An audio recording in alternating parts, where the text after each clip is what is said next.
শিক্ষাবিদ, বিজ্ঞান সাধক সোনম ওয়াংচুক তিনি নির্দিষ্ট কিছু কারণে শিক্ষা এবং নতুন প্রজন্মের স্বার্থে তিনি অনশন করছেন এবং অনশন করতে গিয়ে তার শারীরিক অবস্থার অবনতি হচ্ছে। তো আমরা সর্বভারতীয় তৃণমূল কংগ্রেস, আমাদের নেত্রী মমতা বন্দ্যোপাধ্যায় ইতিমধ্যেই তার আন্দোলনের প্রতি নৈতিক সমর্থন জানিয়েছেন, তার সুস্থতা কামনা করেছেন। আমাদের একাধিক সাংসদ তার সঙ্গে দেখা করে এসেছেন। আজ বিধানসভায় আমরা সর্বভারতীয় তৃণমূল কংগ্রেস, আমাদের পরিষদীয় দলনেতা Shobhandeb Chattopadhyay point of order এই ইস্যুটি আনার চেষ্টা করেছিলেন।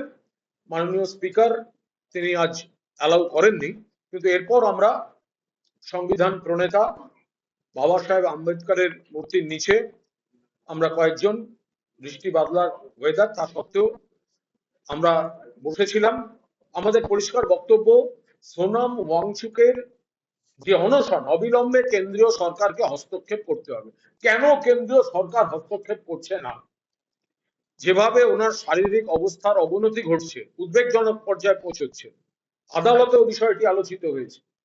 কেন কেন্দ্রীয় সরকার তার সঙ্গে আলোচনায় যাচ্ছেন না এবং তার ইস্যুগুলি নিয়ে তার সঙ্গে আলোচনায় গিয়ে তার অনশন কিভাবে বাস্তবসম্মত ভাবে ঠিকঠাক ভাবে প্রত্যাহার করানো যায়, তাকে তার আন্দোলন, তার কজ গুলোকে কিভাবে অ্যাড্রেস করা যায়, কেন কেন্দ্রীয় সরকার করছেন না?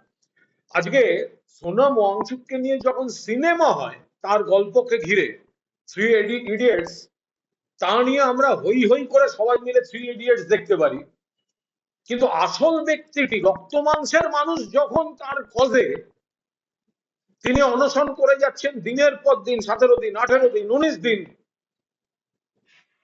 তখন রাষ্ট্র শক্তির কোনো হেলদোল নেই? হয় নাকি কখনো? এর আগে আমরা দেখেছি বিভিন্ন কাজে বিভিন্ন ব্যক্তি অনশন করেছেন।